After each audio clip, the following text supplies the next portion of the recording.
Bismillahirrahmanirrahim. Faslun.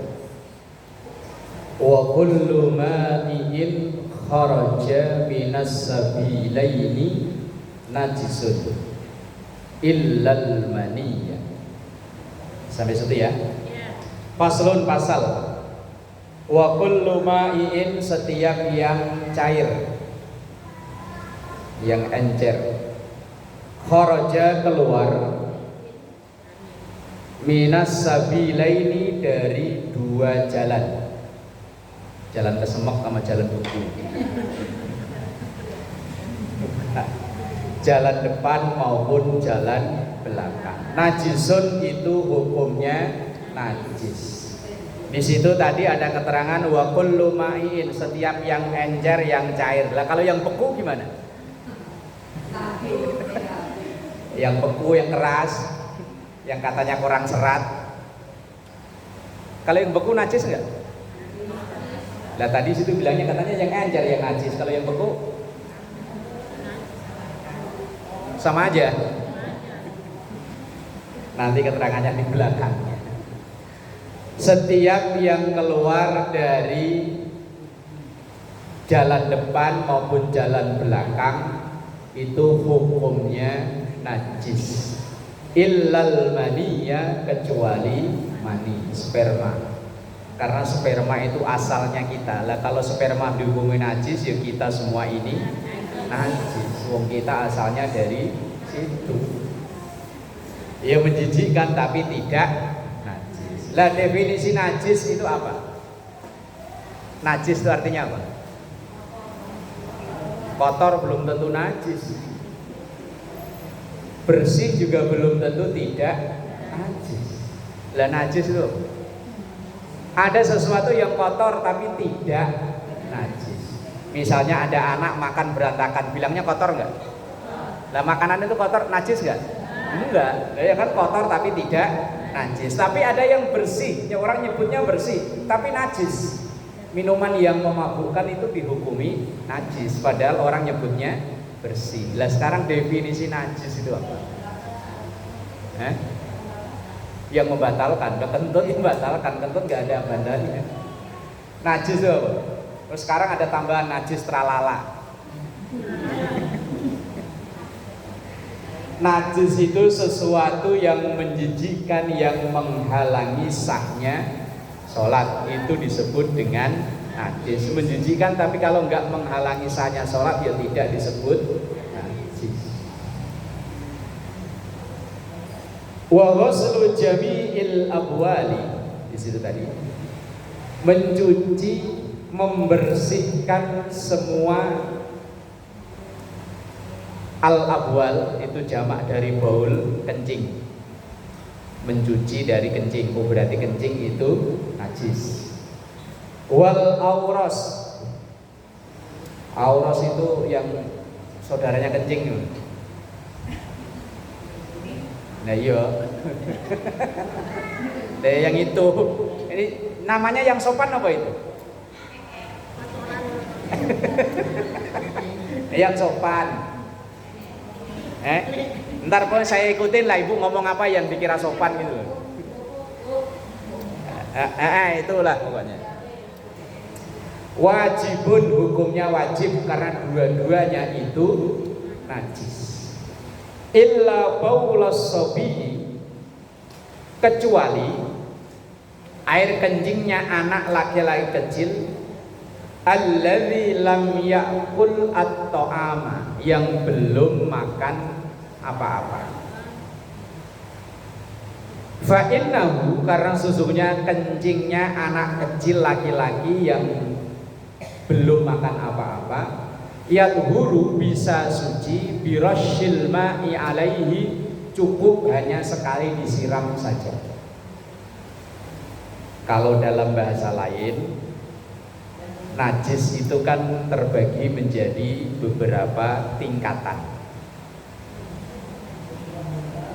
Yang pertama ada namanya najis mukhaffafah, najis yang paling ringan, yaitu najisnya kencing anak laki-laki yang belum berumur 2 tahun dengan catatan belum makan apa-apa kecuali ASI ibunya. Dan sekarang kayaknya nggak ada. Wong bayi baru lahir udah dikasih susu apa, bubur susu ya, susu kaleng. Ayo, baru lahir ya. Wong saya lihat anak saya kok gitu begitu lahir terus apa dibantu minuman lain yang pokoknya selain ASI. Berarti kalau begitu maka air kencingnya udah masuk najis, bukan mukhafafah lagi. Yang masuk najis mukhafafah itu air kencing anak laki-laki. Kalau perempuan udah enggak, perempuan udah langsung naik kelas. Kalau laki-laki asal belum konsumsi apa-apa selain ASI dari ibunya, maka najisnya mukhafafah. Seandainya kencing cukup disiram sekali juga sudah suci. Cuman bocah sekarang kan kebanyakan nggak minum ASI ya. Minum ASI paling bentaran doang. Minum susu sapi. Makanya anak sekarang pada lincah-lincah, gesit-gesit. Cuman kalau disuruh mamanya, wah. Leo maklum wong anaknya. Wah kalau disuruh, "Mak, sana ngaji." Wow. Anaknya sapi ya. Yang kedua ada tadi najis terkecil, yang kedua najis terbesar yakni mughalladhah, yaitu najis yang ditimbulkan anjing sama babi. Wong namanya itu ya disebut itulah ya. Masa disebut prengki. Ntar yang punya nama prengki gak terima. Yang bersumber dari anjing dan babi. Walaupun ada sebagian ulama yang mengatakan yang najis itu cuma apa itu? Anjing itu kan suka ngejilat-jilat itu. Cuma jilatannya bukan dari badannya. Cuma dalam mazhab Syafi'i tetap untuk ikhtiyat, hati-hati, bukan hanya dari air liurnya, bukan hanya dari jilatannya, tapi dari seluruh tubuhnya. Buat ikhtiyat, hati-hati. Karena banyak di antara kita yang muslim tapi yang melihara, kadang ya memang ada buat kebanggaan, tapi ya ada memang buat perlu, buat jaga apa, tanaman, jaga binatang ternak dan lain-lain. Kayak Sound the Sheep itu. Tahu film Sound the Sheep loh? Saya sering nemenin anak nonton film ya, tahu Sound the Sheep.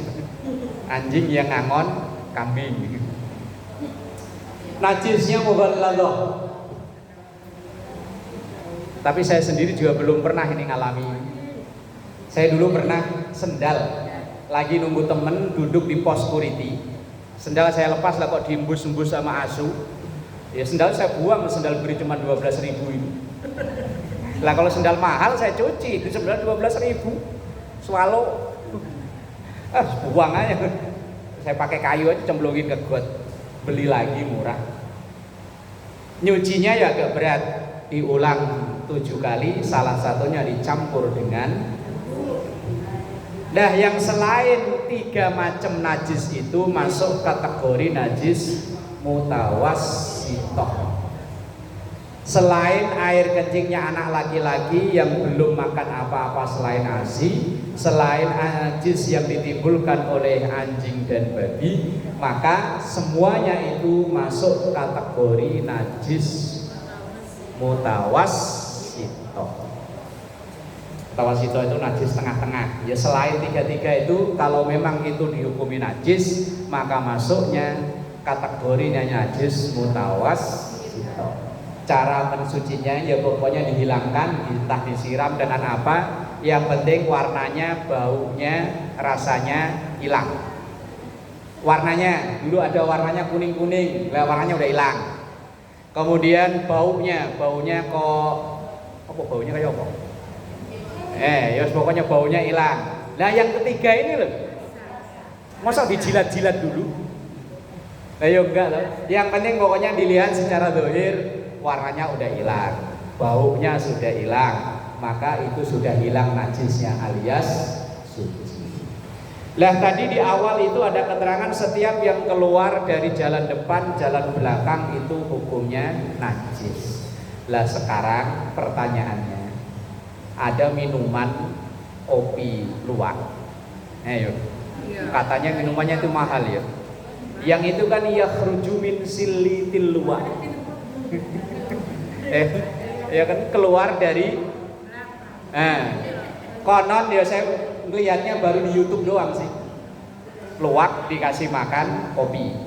Kemudian luwak itu lah kemudian dicuci, diproses jadi kopi dan konon harganya mahal. Lah itu gimana itu? Ini kopi luwak bukan ini?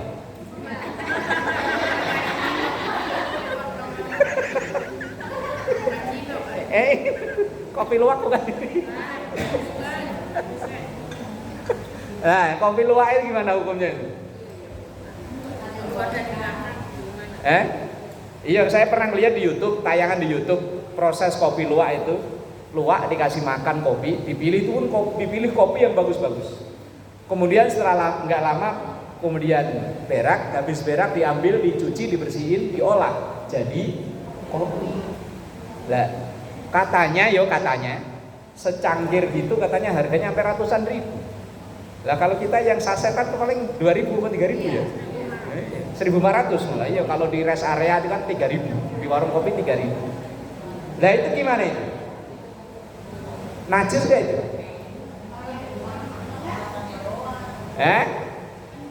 Lah iya kan, kopi dimakan sama luwak, kan udah masuk ke sini nih. Lah kemudian tadi kan ada keterangan setiap yang keluar dari jalan depan maupun jalan belakang hukumnya najis. Lah itu kan tadi udah keluar dari pintu belakang, najis gak?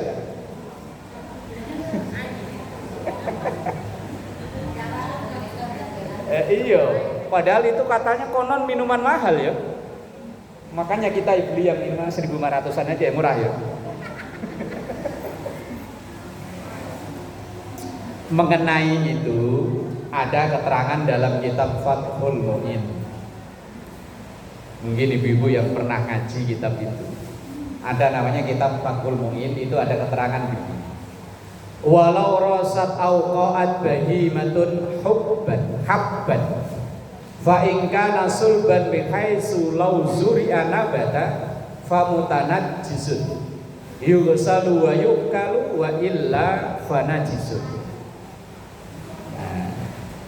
Keterangannya begini.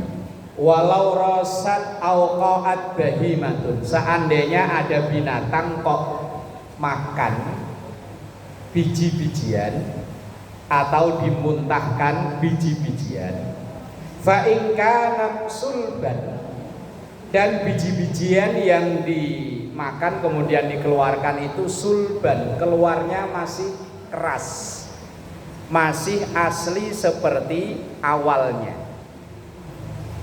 Lah kopi ketika dimakan itu kan nggak hancur ya, keluar kan masih berbentuk kopi.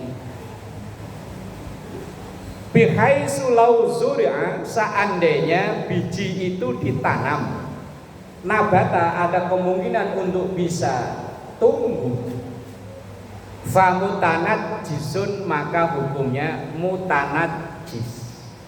Mutanajjis dengan najis itu beda.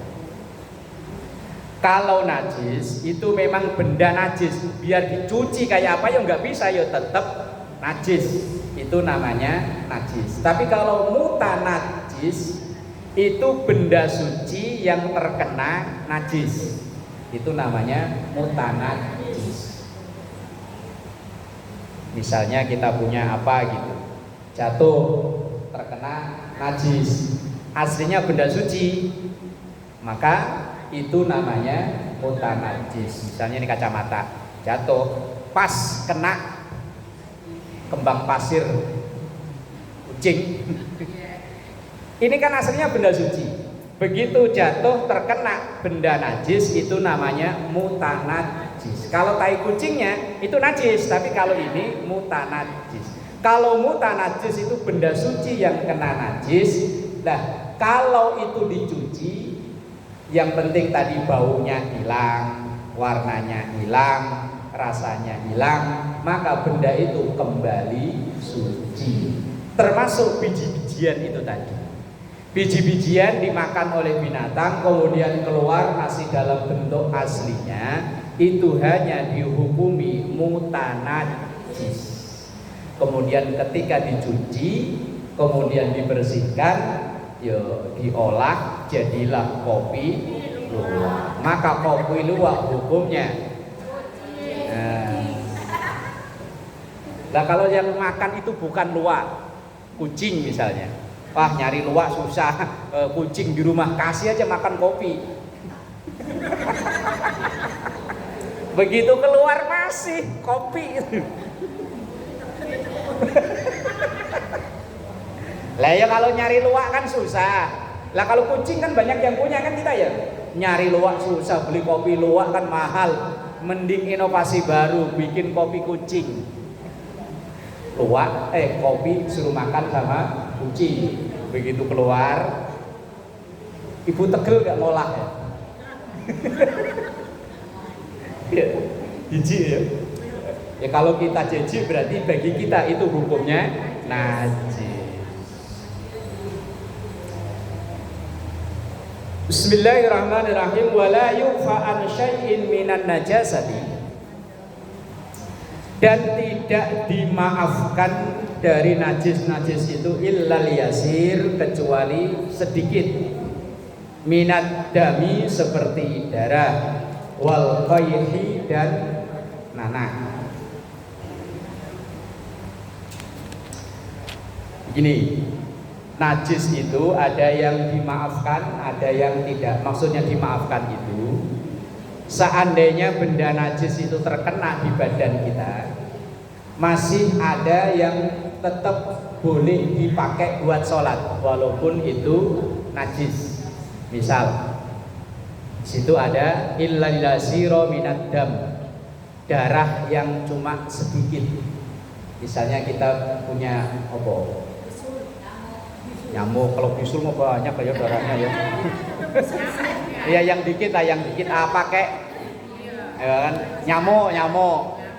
Kita lagi sholat, manging kita tapok, darah kan? Ini tetap najis, tapi najis yang dimaafkan, masih boleh dipakai lanjut buat sholat. Atau yang najis lagi bangkai itu najis. Lah nyamuk yang dia tepak tadi kan mati kan jadi bangkai. Sementara nyamuk tetap nempel di sini. Nah, bangkai-bangkai hewan kecil yang dalam tubuhnya itu darahnya nggak ngalir, itu najisnya dimaafkan. Kadang kayak di lampu-lampu kan ada hewan-hewan kecil gitu kan. Misalnya jatuh ke tempat sholat kita, jatuh di kantong baju, di apa saja, itu tetap dihukumi najis, tapi masih boleh dipakai buat sholat. Itu namanya najis yang dimaafkan. Nah,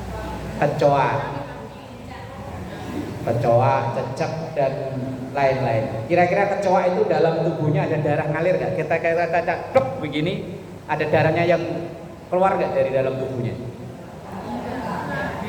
Nggak ada. Ya lain urusan masalah bau itu. Dalam tubuhnya itu ada darah yang ngalir. Darah ngalir itu kalau kayak ayam misalnya dia dipukul kan berdarah, ngalir. Lah kalau kecoa enggak, berarti dimaafkan.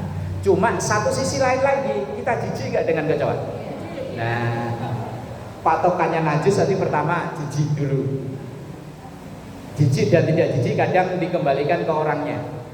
Ada orang kadang ngelihat jangkrik ya jijik, tapi ternyata jangkrik itu tidak najis. Yang kedua, kalau itu dalam tubuh hewan itu ada darah yang mengalir, maka dihukumi najis. Tapi kalau tidak, maka tidak najis. Coak.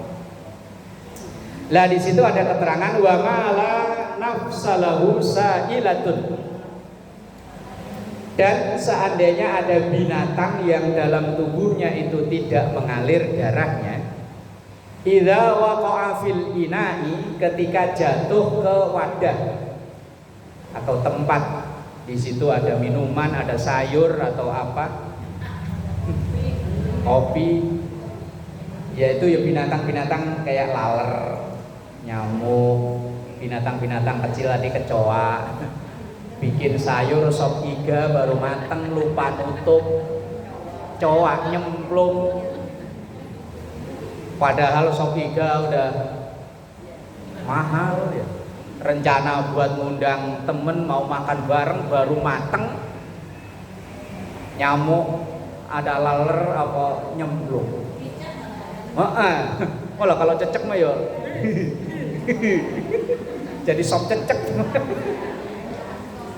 Kalau memang itu hewan yang tadi dalam tubuhnya tidak ada darah yang mengalir, maka itu tidak najis. Bahkan kalau laler, kalau teks hadisnya memang laler, ketika minuman kita kayak gini nih kejatuhan laler, maka perintah Rasulullah suruh tenggelamin sekalian, habis itu diambil buang.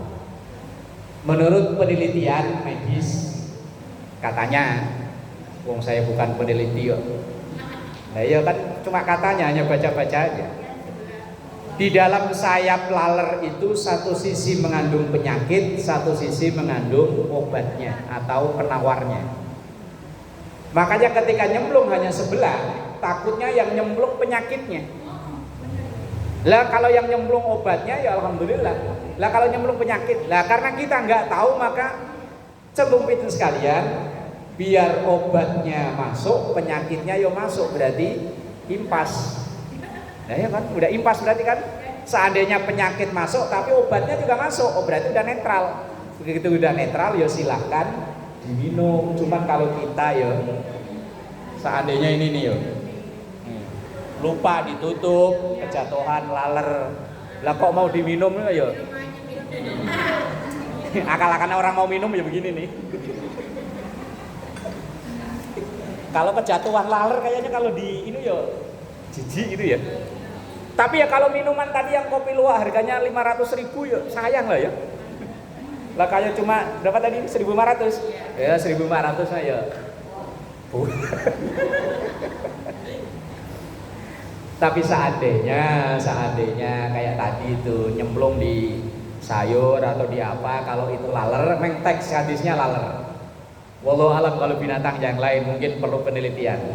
Kalau laler itu nyemplung masuk, celupin sekalian biar penawarnya masuk, obatnya juga masuk, kemudian baru diambil, dibuang. Jadi netral, udah nggak ada penyakitnya lagi. Itu hebatnya ajaran Rasul Shallallahu Alaihi Wasallam. Walaupun dulu belum ada ilmu kedokteran secanggih sekarang, tetapi sudah ada arah ke sana. Termasuk ini yang masih sering kejadian. Seringnya kita itu kalau minum minuman panas, kita tiupin ya. Padahal niup minuman yang panas hukumnya tidak boleh. Kalau makanan hanya dihukumi makruh. Terus seringnya kadang kalau pagi-pagi habis sholat subuh sambil nonton TV, ya, nonton Mama Dede gitu ya. Kan enaknya bikin teh, kemudian ada tatakan kecil kayak begini nih. Kemudian dituang di situ, sebelum diminum ditiupin dulu baru di. Oh enak ya. Ternyata niup minuman itu dilarang. Tidak boleh. Jadi panas tungguin bentaran ngapa? Tungguin bentaran. Sabar. Lah ya kan? Loh kenapa Rasul kok kelarang itu? Ini sering saya ulang-ulang ini, keterangan ini. Karena masih sering saya ngelihat orang minum ditiup dulu itu masih sering. Karena jadi kebiasaan. Lah ya, secara medis ini yang keluar dari sistem pernapasan kita ini kan pembuangan. Sesuatu yang udah nggak terpakai dibuang lewat pernapasan. udah dibuang. Lah mosok kita buangnya ditampung di minuman, ditampung kemudian masukin lagi. Iya, udah racun dibuang. Udah ini kan udah racun, yang keluar udah racun kan dibuang. Lah mosok dimasukin kembali. Ya itu yang tidak boleh. Sayur cair apa? Kalau cair, kalau makanan kan beku ya. Hanya sebaiknya tidak. Tapi kalau yang cair, entah minuman, entah sayuran, yang sayurnya kuahnya bukan sayurannya lah ya, kuahnya. Iya ya. Enaknya kan gitu ya. Di yang buat mudek-mudek gitu kan, taruh di tiupin dikit sama. Ya ternyata nggak boleh ditiup itu kalau itu bentuk kuahnya. Ya kalau lali lupa ya namanya orang lupa ya. Lupa kok terus-terusan ya. Lah kalau hewan-hewan kecil tadi masuk ke tempat minuman atau sayuran, fa innahu la yunajjisu, itu tidak menajiskan alias masih tetap suci, boleh dimakan. Tapi kalau cecek yo kayaknya yo jijik lah yo. Kalau hanya laler nyamuk sih yo. Kalau cecek, apalagi cecek langsung begitu nyemplung sayur yang panas, ceceknya kulitnya. Apalagi nyayur ceker ayam kan mirip ya.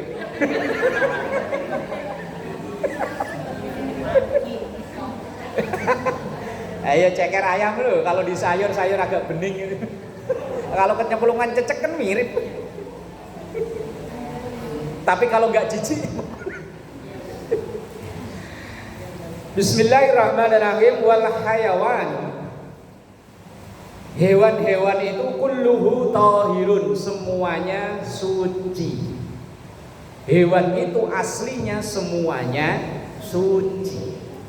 Cuman karena mainannya di situ. Laler kan mainannya di situ ya.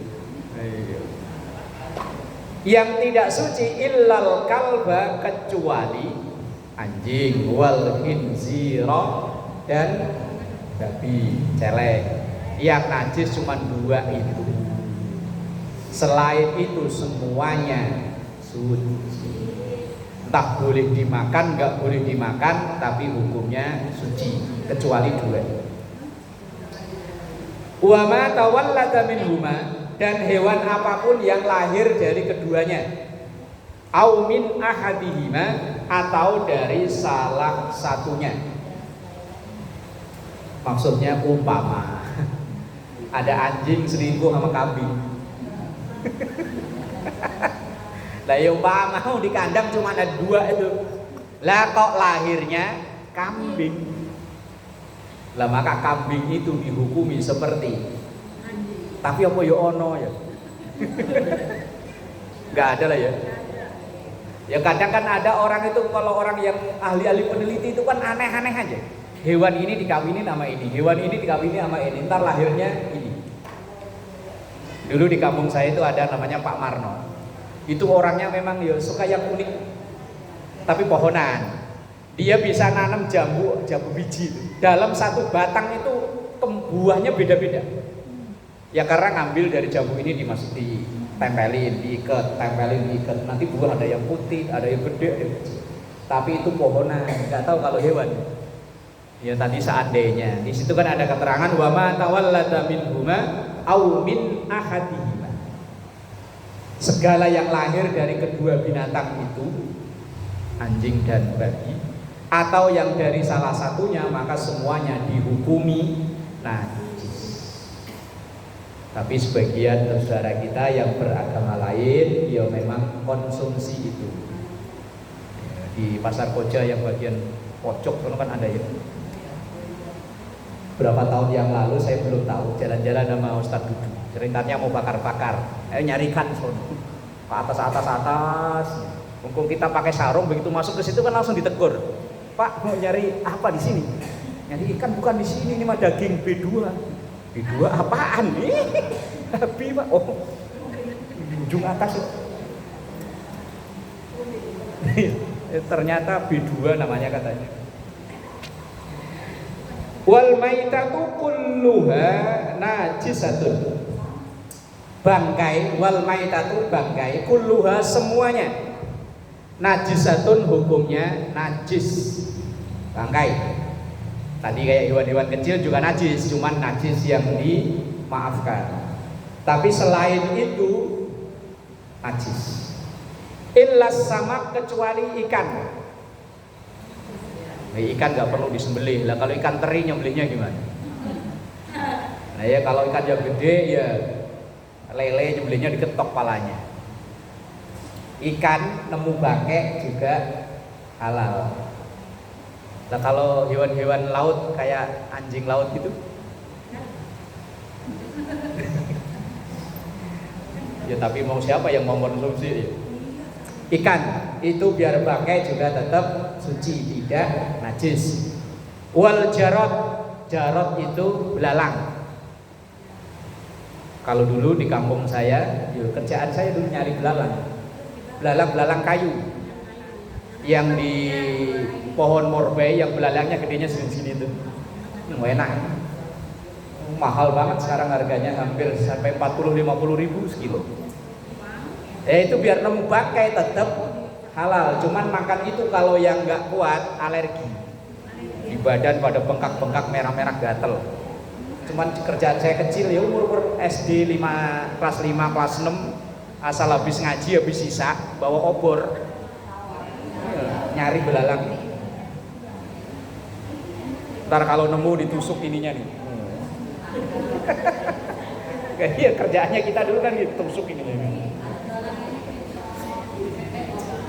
Yaitu biar nemunya kita bangkai tetap suci, halal, boleh dikonsumsi. Wal adami, manusia. Mosok manusia disebut bangkai ya? Kalau manusia apa? Mayat, jenazah. Itu suci, tidak najis. Kecuali memang dia mengeluarkan najis. Kalau nyentuh badannya, nyentuh kepalanya, nyentuh yang lainnya, asal tidak nyentuh kotorannya itu, maka jenazah manusia itu tidak najis. Tetapi kalau yang habis memandikan, sunnahnya untuk mandi. Walaupun nggak full memandikan, hanya mungkin bantu sesiram 2 siram. Misalnya kita keluarga gitu ya. Kalau di sini kan yang mandiin borongan. Nah kalau di daerah saya kan dipangku, anak-anaknya, mantunya mangku. Kemudian yang nyiram ya kita walaupun dibimbing sama tokoh-tokoh agama yang ngerti cara mandiin. Lah kita yang memandikan jenazah, sunnah hukumnya nanti selesainya untuk mandi sunnah. Nah yang ngangkat, yang menyentuh, walaupun itu tidak najis, tidak, tetapi sunnah untuk wudhu. Sunnah ya, bukan wajib ya. Bukan berarti ketika nyentuh harus wajib wudhu ketika mau sholat, enggak. Hanya sunnahnya untuk wudhu. Yang memandikan sunnahnya untuk mandi. Mandi sunnah, bukan mandi wajib. Pada bahasan yang dulu tentang mandi-mandi yang disunnahkan itu diantaranya adalah mandi sunnah setelah memandikan jenazah. Jadi ada 3 macam bangkai yang tidak najis, yaitu ikan, belalang, dan manusia. Selain itu najis, tetapi kalau hewan-hewan kecil yang dalam tubuhnya itu tidak ada darah yang mengalir, najisnya dimaafkan alias dimakfu, masih boleh dipakai buat melanjutkan sholat. Wallahu a'lam bishawab.